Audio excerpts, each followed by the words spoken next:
lo del Televisa Gate, lo de la fábrica de mentiras en Televisa, lo de Cedillo. En fin, hay muchos temas para el maestro Pepe Rebeles y el maestro Paco Cruz.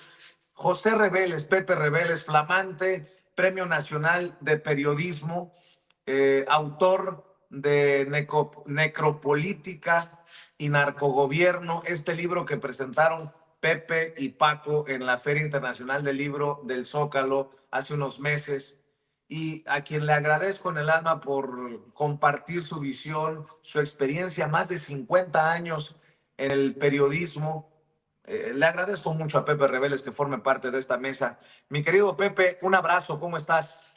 Vicente, muy buenos días. A la orden, aquí estamos listos para lo que viene. Como tú dices, está muy surtida la información y bastante fuerte. Vamos a tratar de pues explicar, desentrañar, analizar y recordar, sobre todo porque estamos hablando de temas que de alguna manera ya forman parte de la historia, ¿no? O sea, si hablamos de Cedillo, pues estamos hablando de esa época. Si hablamos de los audios de Nila Patricia a su Velasco, la que fue la que era su esposa, pues también estamos hablando del 96.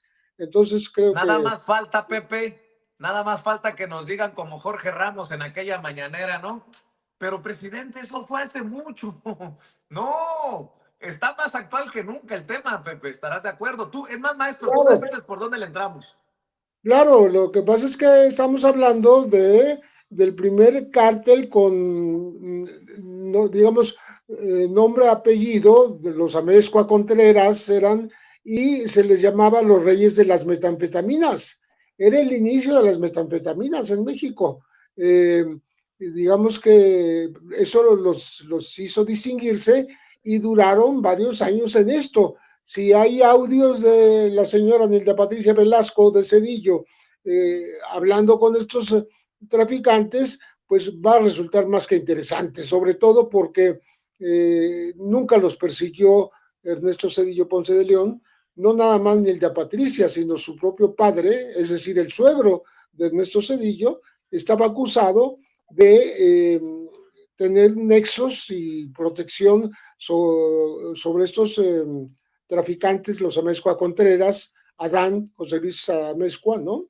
Eh, y esto también tiene que ver en aquella época con la persecución al general Jesús Gutiérrez Rebollo, porque justamente él, entre otras cosas, denunció al presidente y al secretario de la Defensa, que era Enrique Cervantes, esta colusión de autoridades del más alto nivel con los traficantes en ese momento más, digamos, expuestos, más famosos y sobre todo porque se mezcla todo esto con acusaciones que a su vez le hicieron falsamente al general Gutiérrez Rebollo de estar al servicio de Amado Carrillo Fuentes, el Señor de los Cielos.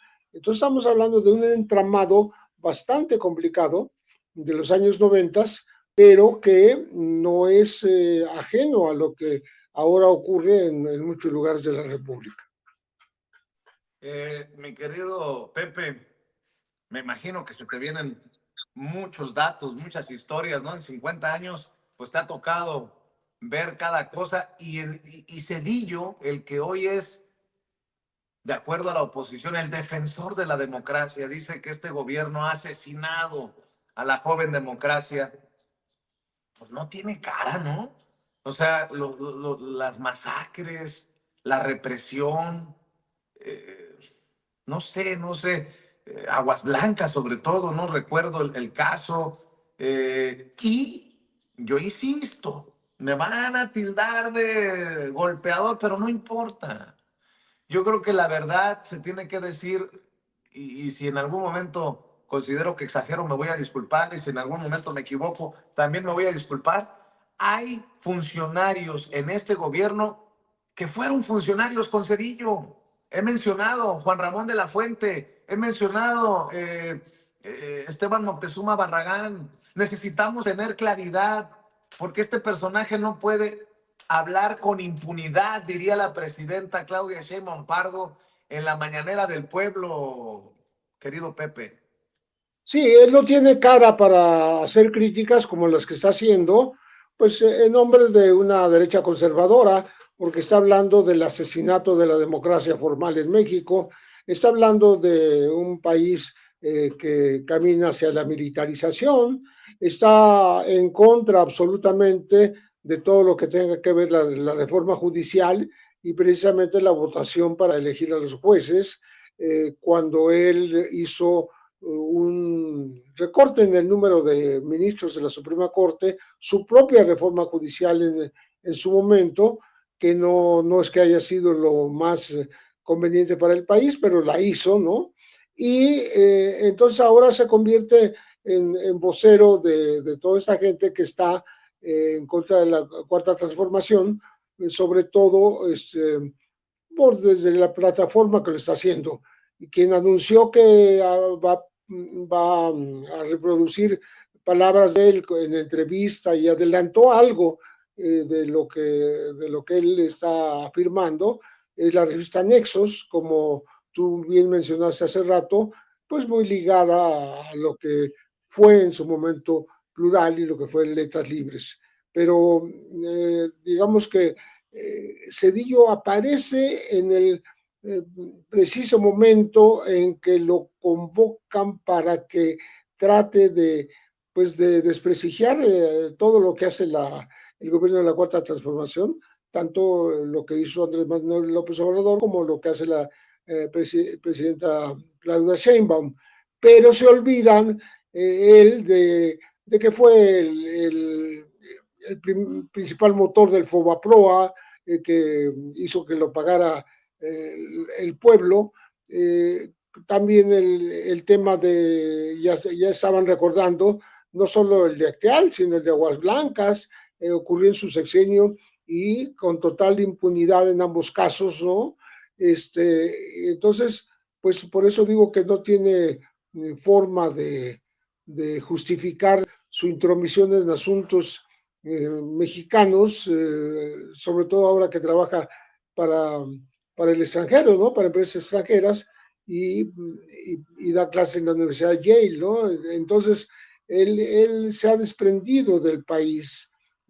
Fue un presidente que aprovechó el puesto para engancharse en empleos muy bien remunerados internacionalmente, a pesar de que él sigue recibiendo pues su pensión vitalicia como expresidente.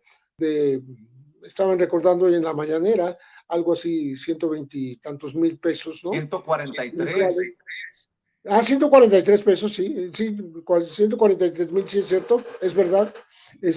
Entonces, pues estamos hablando de alguien que no tiene las calificaciones, no tiene en su haber la ética política, no tiene en su haber una trayectoria correcta, que eh, llegó a ser presidente gracias al asesinato de Luis Donaldo Colosio, y al mismo tiempo protegió a los asesinos o no hizo nada a través del canciller Gurría contra los autores intelectuales y materiales del asesinato de José Francisco Ruiz Massieu, que ocurrió 6 meses después de lo de Colosio.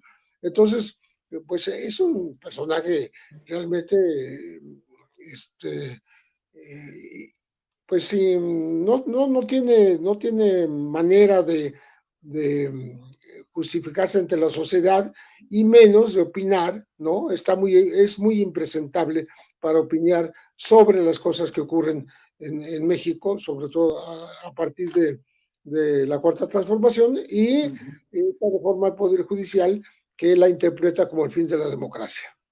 Le voy a pedir a Ceci que me ayude con el último link que le acabo de enviar, porque es una noticia de último minuto. Pepe Rebeles, Paco Cruz, te saludo nuevamente, Paco. Ya temprano nos acompañaba el maestro Paco Cruz, como siempre, al inicio de la transmisión. Le voy a pedir a Ceci que me rescate los dichos del fiscal general de la República, Alejandro Gertz Manero. A los compañeros y compañeras de producción, noticia de último minuto. No hay una sola prueba que acredite que el rancho Izaguirre, localizado en Teochitlán, Jalisco, era un sitio de cremación del cártel Jalisco Nueva Generación, dice Alejandro Gertz Manero, el fiscal general de la República. Imagínense el nivel de la declaración y lo que se vendrá con pues las reacciones luego de lo que está diciendo en estos momentos en conferencia de prensa Alejandro Gertz Manero, fiscal general de la República. Vamos a ver y escuchar las declaraciones. Gracias, Ceci, el equipo de Sin Censura trabajando para que usted se informe aquí en donde hablamos como los chayoteros. No se atreven, no les interesa, no les conviene porque no van a morder la mano que les da de tragar. ¿Había allí un sitio de cremación? No hay una sola prueba que acredite ese dicho. ¿Qué es lo que sí se ha encontrado? Se encontraron lugares, zanjas y algunos agujeros que se habían hecho donde hacían fogatas. Se encontró una pequeña vasija, no sé si nos puedan poner la fotografía, una pequeña vasija con fragmentos muy pequeños de huesos de una antigüedad que creemos que es importante. Ahí está. Esa vasija estaba en un pequeño montículo que encontraron las autoridades, tanto de Guardia Nacional como de las autoridades locales. Como había muchas dudas sobre estas zanjas y sobre estas horadaciones que había en el terreno, los peritos de la Fiscalía levantaron todas las huellas de tierra, piedras, materiales de construcción, pero sobre todo de esas áreas donde podía haber habido alguna prueba de esa naturaleza. Las periciaron y no encontraron niveles de calentamiento arriba de 200 grados. Como esa era una afirmación que estaba muy en duda, la Fiscalía tomó la decisión de pedir a la Universidad Nacional que sus laboratorios nos hicieran un análisis de toda esa documentación que se había obtenido y de todas esas pruebas de piedras, materiales de construcción, tierra, y el dictamen, que si me lo pueden poner por ahí, y del cual esta parte que es la que podemos dar a conocer, si ustedes necesitan una copia, con mucho gusto se las hacemos llegar. Nos señalan que no podía haber habido arriba de 200 grados. Para que pueda haber una cremación se necesita llegar a 8. No hay una sola prueba que acredite que en el rancho Izaguirre se cremaban cadáveres, esto por parte del cártel Jalisco Nueva Generación. Dice, en noticia de último minuto, Alejandro Gertz Manero, fiscal general de la República.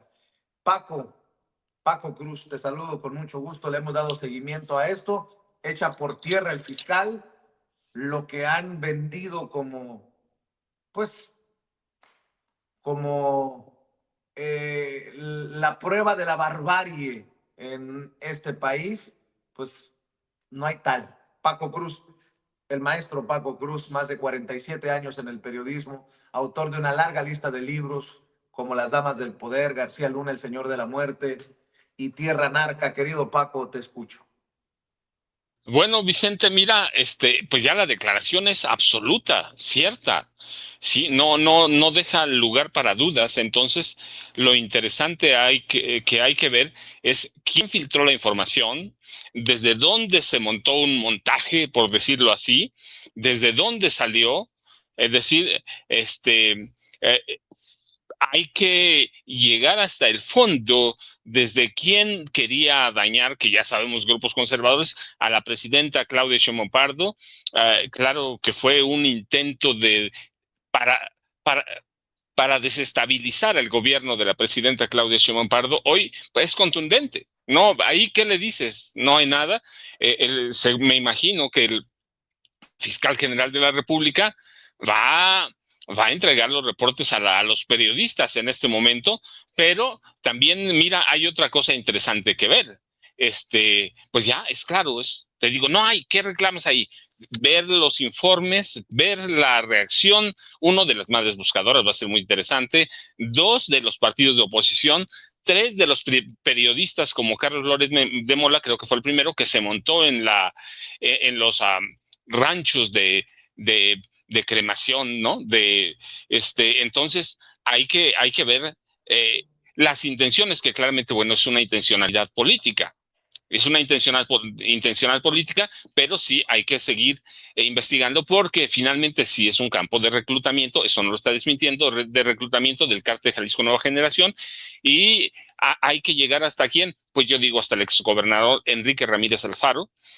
Aristóteles Sandoval ya se murió, pero queda Enrique Ramírez Alfaro y queda también el gobernador actual de Jalisco. ¿Sí? Entonces, sí hay narcotráfico, pero no había un rancho de genocidio, no era un campo de genocida o de genocidio. Entonces hay que ver de dónde sale todo esto, pero lo que sí es real y lo que hay que seguir investigando, y es también una tarea para los reporteros. Mira, yo te dije un momento, había del lado de los periodistas viejos una prisa absurda por crear este campo de concentración sin pruebas, sin nada, pero también había del lado de los youtubers, de los jóvenes periodistas, de todos, había una prisa por defender al gobierno de la presidenta Claudia Sheinbaum Pardo sin medir, sin estudiar, es decir, en los dos lados hay que serenarse y primero analizar todos los problemas.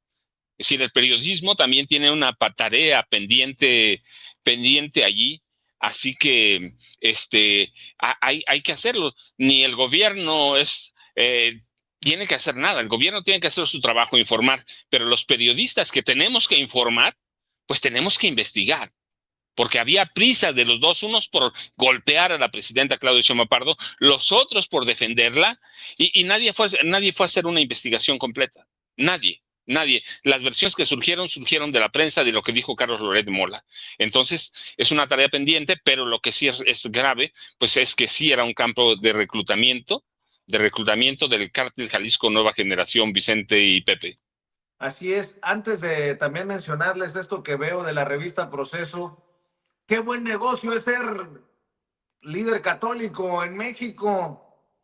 El cardenal Norberto Rivera gana devolución de impuestos y recuperará más de 1 millón de pesos. Pero antes de hablar de esto, déjenme saludar, permítanme hacer un paréntesis porque ya va a iniciar su transmisión. El querido Toño Ruiz se va a entrevistar a Pavel Menéndez, el cónsul general de México en Denver, Colorado, blanco de una columna de Dolly Esteves ayer.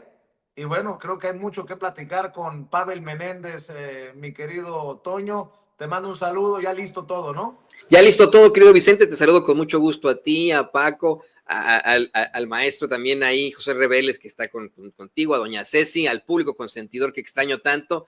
Y efectivamente, bueno, vamos a comenzar primero con el incidente ocurrido este fin de semana en Colorado Springs, donde detienen a más de un centenar de inmigrantes a la mala, ¿no? Gente que fue pues, simple y sencillamente un centro nocturno, que ya después la administración Trump dijo, no, era un centro nocturno ilegal, casi que un tuguro ahí de mala muerte, y pues no es cierto, ¿no?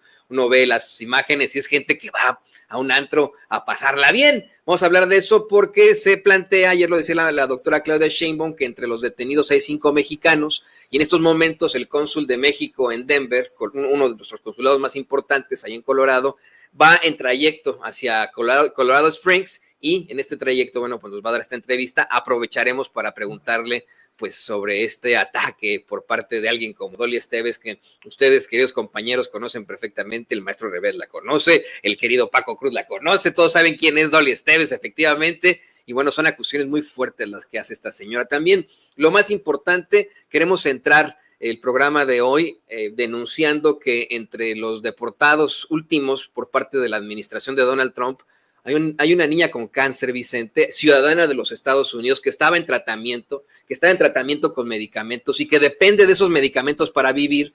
deportan a su mamá y pues la deportan junto con la nena. El cancerbero de inmigración al que habría designado Donald Trump, Tom Homan, dice, bueno, pues es que no podemos ganar nunca, si los separamos se enojan con nosotros, si no los separamos, pues, ¿cómo no los vas a separar en este caso si la niña tiene cáncer y depende del tratamiento que está recibiendo aquí en los Estados Unidos? Lo vamos a denunciar hasta sus últimas consecuencias. Y mira, ya nos estamos preparando porque mañana estaremos viajando a la Ciudad de los Vientos precisamente para sumarnos a las protestas en contra del fascismo, del neofascismo implementado por Donald Trump durante el Día Internacional del Trabajo. Vamos a estar protestando, bueno, vamos a estar cubriendo esta protesta ahí en Chicago, Illinois. Se va a poner muy, muy interesante. Y pues vámonos riendo por allá. Ahí los espero, quien guste, vamos a estar con muchísimo gusto.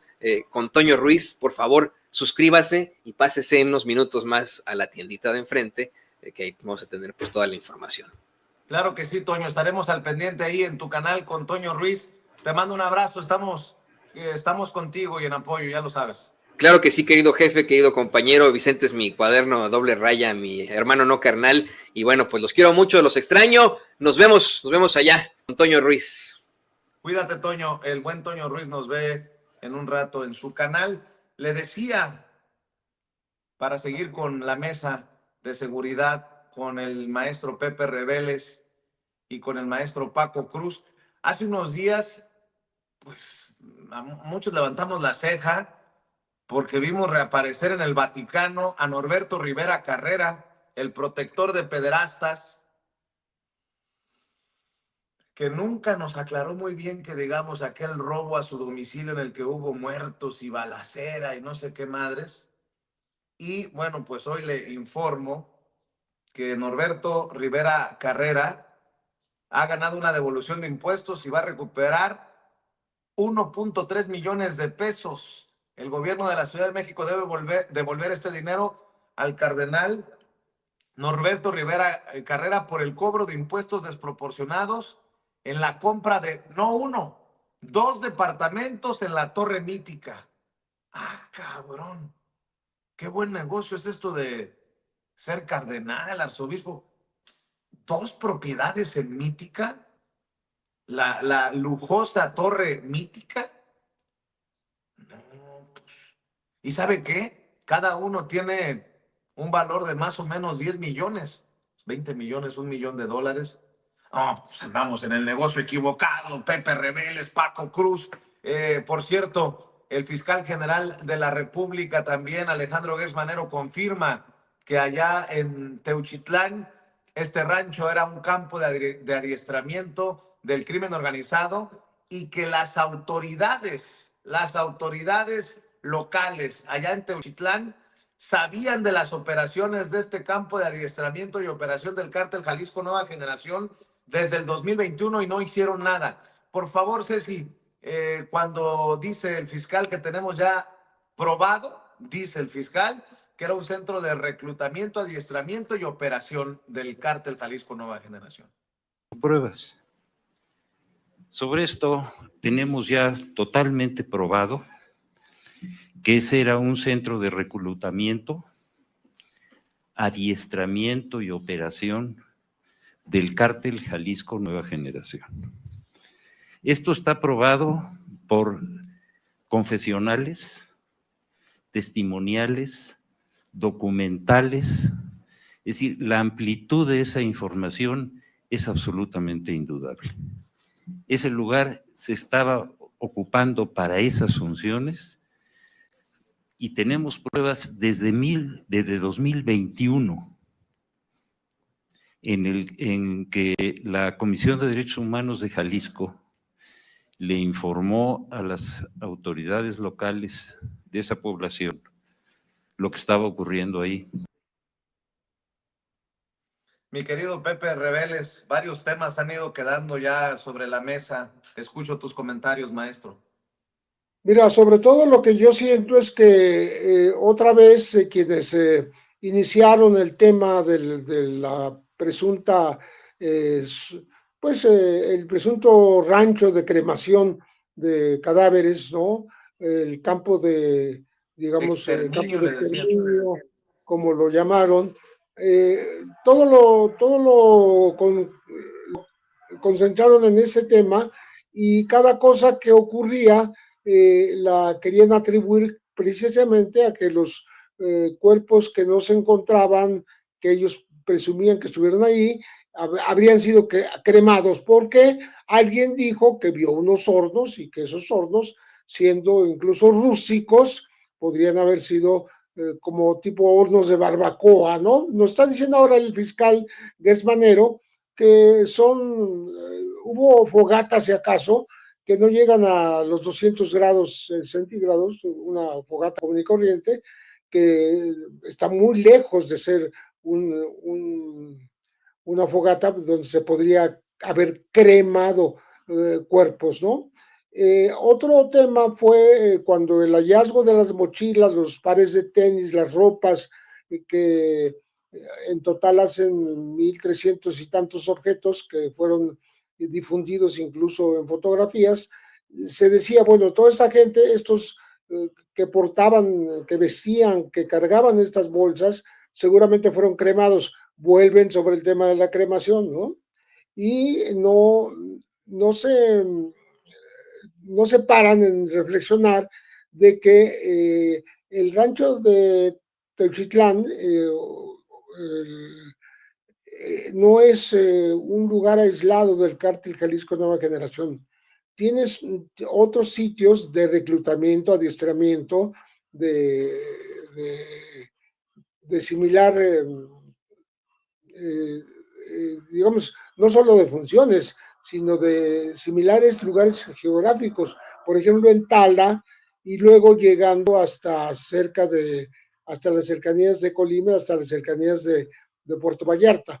Es una cadena de campos en donde el cártel Jalisco Nueva Generación ha operado durante años, y por tanto estos jóvenes que no aparecen o que fueron dueños de estas prendas o que se fueron acumulando estas prendas durante los años recientes, pues si no aparecen podrían estar justamente llevados a otros campos de entrenamiento o ya puestos a trabajar, porque se supone que los obligatoriamente los ponen a trabajar en el halconeo, en el sicariato, les enseñan manejo de armas y por tanto en algún momento les van a tener la confianza para darles armas y que ayuden a las batallas que libra o el temor que infunde el cártel Jalisco Nueva Generación en diversas poblaciones, ¿no? Pero bueno, quedó clarísimo entonces que no hay tal y nunca hubo tal campo de exterminio con hornos crematorios, ¿no? Entonces, eso está más que claro, pero las críticas van a volver, porque ya las hicieron los propios familiares. Todo lo que no encuentran como explicación lógica dentro de la poca experiencia, vamos a decir, poca experiencia forense que pueden tener las familias y los amigos y las ONGs, pues se lo quieren atribuir a un fantasma de que se llama hornos crematorios o campo de exterminio, pero ya definitivamente desaparece y se confirma que sí, era un campo de adiestramiento, un campo pues de reclutamiento de jóvenes. ¿Para qué se reclutan? Pues para lo que estaba yo diciendo hace rato, para que le sirvan al cártel Jalisco de Nueva Generación, incluso algunos con promesa de salarios que finalmente no les cumplen, pero que la promesa está ahí en redes, lo hacían a través de las terminales de autobuses a donde iban a recibir a los jóvenes y ahí los enganchaban, etcétera, etcétera. Entonces, falta muchísimo por saber, pero lo que ya está clarísimo es que no estamos hablando de los campos de exterminio. Y eso pues hace que las cosas vuelvan pues a sus niveles reales, ¿no? No que no sea malo que ocurra este reclutamiento, este adiestramiento, pero es muy diferente eso a lo del crematorio o campo de exterminio.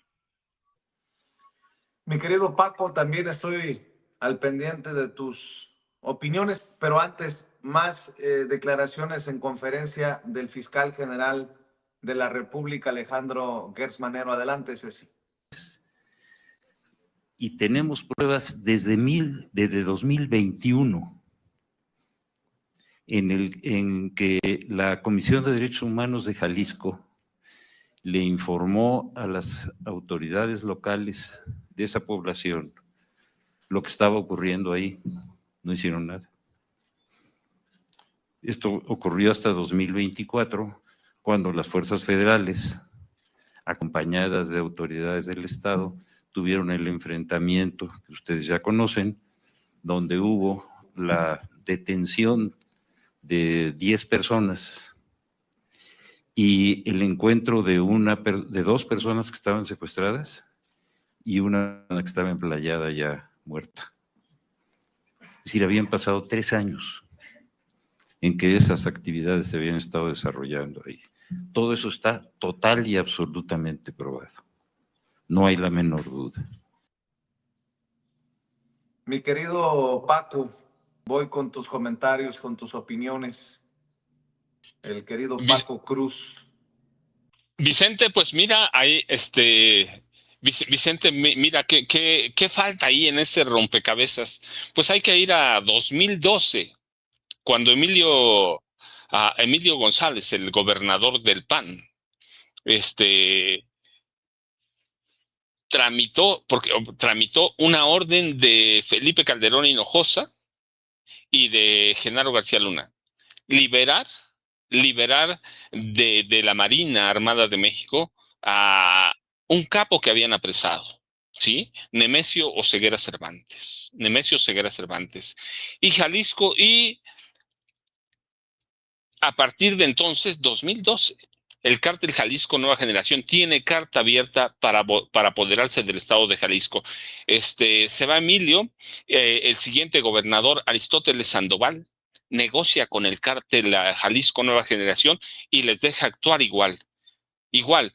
Cuando toma posesión Enrique Alfaro Ramírez, asesinan a Aristóteles Sandoval, pero todas las huellas llevaban ¿a quién?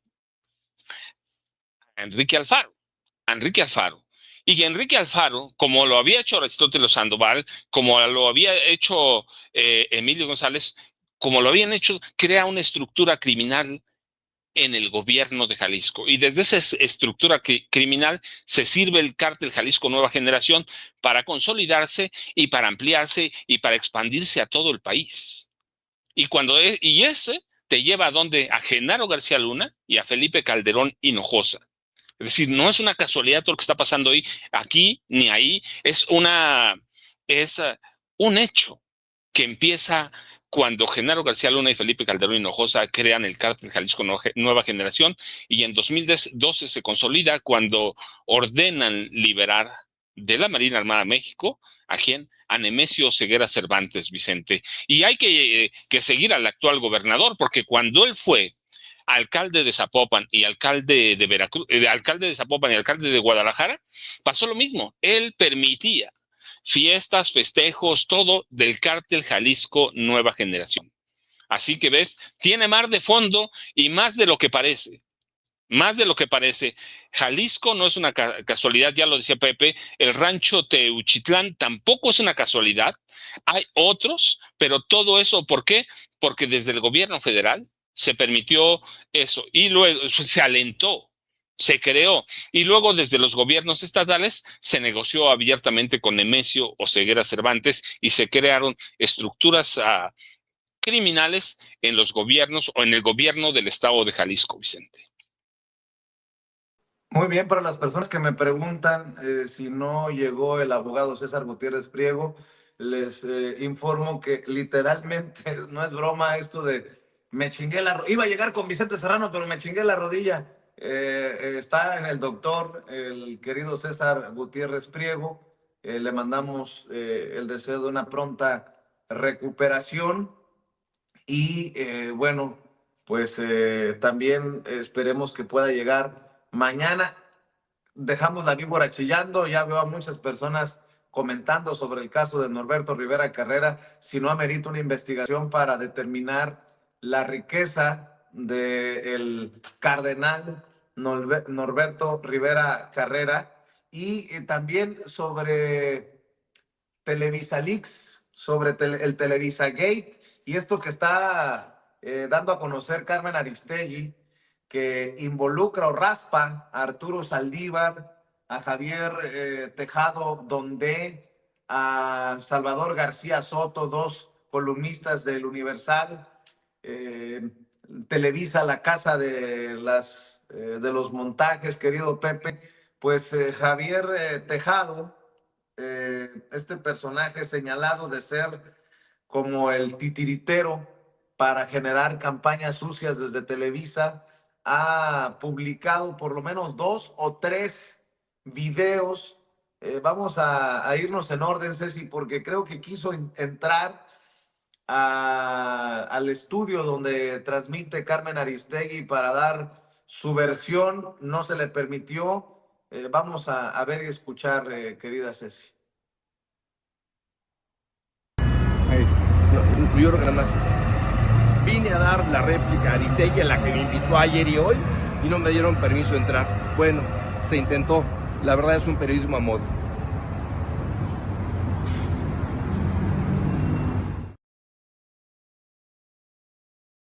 Hay otro video, Ceci, de...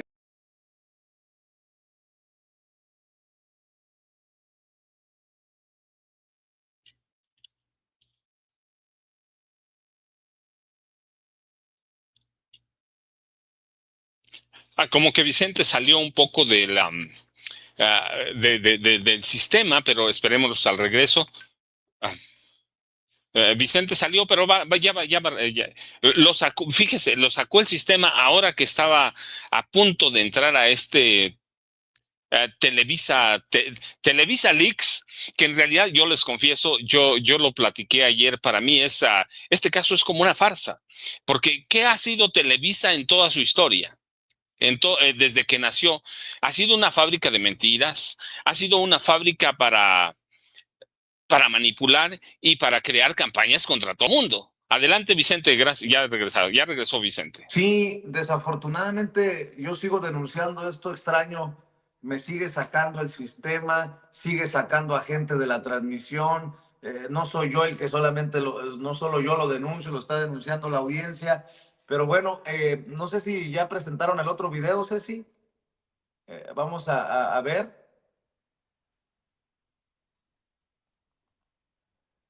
Porque si yo Es voy un a reportaje televisar, a modo, me no es- busca. Ayer ella me pidió que viniera. no, se programa. Me Tú pidió lo que viniera. avisaste. No nos han buscado en 4 días, nos han buscado en 4 meses. Tienes tu réplica que se va a leer. No.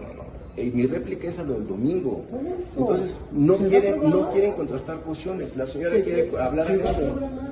Oye, Se va a me programar. tienen aquí, me han mencionado cientos de veces Se va a y programar. no me quieren entrevistar. Aquí me tienen. Se va a programar. ¿De qué me tiene miedo la señora? No te tiene miedo. Entonces, Se va a ¿por qué no me programar. recibe? Bueno, hay que decir que tampoco son las formas, ¿no? Si tiene derecho a la réplica, pero no son las formas. Imagínate que llegara aquí cualquiera a decirme, quiero que me entrevistes. Pues no, cabrón, no se me antoja. Así no funcionan las réplicas. Ese es el concepto que yo tengo. Pero querido Pepe Reveles, sobre esto que se está denunciando, las campañas negras que se orquestan desde Televisa, esto que exhibe a dos columnistas de esos que dicen, mis fuentes me han dado a conocer, y bueno, en este mundillo del periodismo, pues es todos contra todos, Pepe Reveles.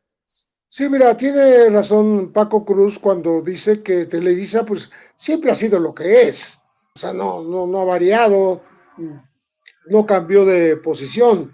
Lo que se sabe ahora, según yo, lo que tiene de novedad Televisa Leaks es que hay un piso completo del edificio de Televisa en donde hay un equipo completo de personas con nombres y apellidos, incluyendo 2 ex trabajadores de la Suprema Corte de Justicia de la Nación que estuvieron 2 años trabajando ahí en Televisa, seguramente enviadas en su momento por el ministro Saldívar. Vamos a decir por qué. Resulta que Javier Tejado Donde, le dicen JT también, fue un productor de información, es un que, digamos, estuvo detrás de esta serie de Caníbal, Indignación Total, que más allá de, como el ministro Saldívar, ex ministro Saldívar ahora explica, sirvió para, pues, defender a las mujeres de las agresiones, de ser empático con ellas, en cuanto a agresión sexual, a violaciones, etcétera, y que sirvió mucho a la Suprema Corte. Más allá de eso, fue una serie televisiva de 5 capítulos, me parece, que en su momento pagó la Suprema Corte con dinero del erario. Estamos hablando de casi 14 millones y medio de pesos. Esto me recuerda un poco la serie del equipo que pagó Genaro García Luna para ensalzar la labor de la Policía Federal en tiempos de Calderón, y también se las pagó Televisa. Entonces, ¿qué es lo novedoso? Que Televisa tiene este lugar de concentración presidido exactamente por Javier Tejado Donde, en el cual se hacen lo mismo series que campañas difamatorias en contra de los enemigos de esta productora, o que en su momento tienen intereses en Televisa. Por ejemplo, esta serie de Caníbal sirvió de pretexto para promover mucho al ministro Saldívar para la presidencia de la Suprema Corte, porque se le dio mucho espacio a frases, a entrevistas de él. Él hablaba de la serie, recuerdo que decía algo, una especie de, era una especie digamos, de herederas. La serie era heredera en su temática, ¿no? Pues de las pinturas, de los murales de José Clemente Orozco y las de Cauduro que están en la corte, ¿no? Entonces, creo que a través de este operativo bueno, la corte dijo que le pagó esos 14 millones, no tanto por la serie, sino por un seguimiento de redes sociales con respecto de todo lo que hacía la Suprema Corte. De todas maneras, ese dinero fue a dar a Televisa, y me parece que se hizo mal uso de toda la información que recibía Televisa, o la que buscaba, no solo la recibía pasivamente, sino que la buscaba en redes y todas para poder meter su cuchara y orientar el sentido de esas informaciones en contra de los que consideraba enemigos o consideraba enemigos de sus amigos. Entonces, pues sí, el descubrimiento de famoso Televisa Luz, vale la pena analizar con más detenimiento, ¿no? Porque seguramente seguirán saliendo más. Ese es el defensa respecto. Así es, tenemos problemas para escuchar correctamente al maestro Pepe Rebeles. Creo que le está entrando por ahí alguna comunicación, alguna llamada. Paco, sí, me imagino que es alguien que te está buscando, querido Pepe. Sí. ¿Algún comentario para cerrar tu participación y escuchar también a Paco? Entiendo que a veces se complica cuando entran estas llamadas en plena transmisión en vivo y en directo. Pues yo estoy ya ansioso de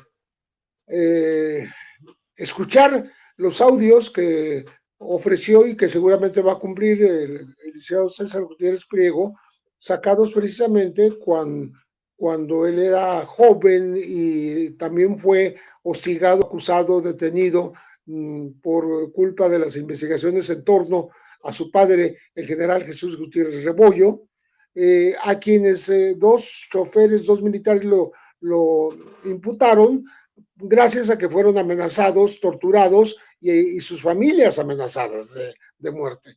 Entonces, estos audios que en aquel momento pudo heredar, pues creo que va a ser importantísimo que las podamos escuchar nosotros y sepamos pues de qué calibre eran las relaciones entre los narcos de la época, los narcos asentados en Colima en aquella época, los Amezcua Contreras, y por supuesto con sus enemigos, los Arellano Félix particularmente, y también Amado Carrillo Fuentes. Vamos a escuchar qué se decían con la esposa del presidente en funciones. Muy bien, querido Paco, ¿con qué cerramos de tu parte?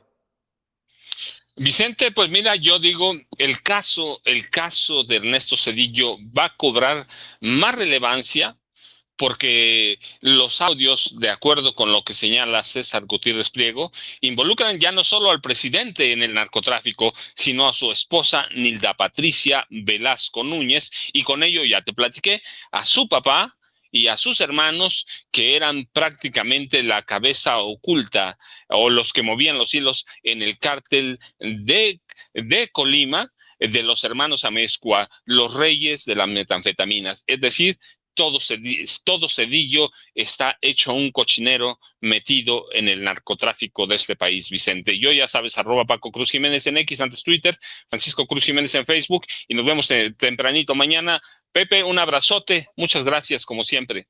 Gracias, Paco. Ya sabe, los libros de Paco Cruz, Las Damas del Poder, García Luna, El Señor de la Muerte. El querido Pepe Reveles no anda en redes sociales, pero también tiene su libro, Necropolítica y Narcogobierno. Así que, Paco, un abrazote, querido Pepe. Muchas gracias por llegar. Cuídate mucho. El maestro Pepe Reveles, el maestro Paco Cruz, casi 100 años de periodismo reunidos en esta mesa de seguridad nacional y de crimen organizado para el análisis que no va a ver ni escuchar en medios tradicionalmente chayoteriles. Gracias.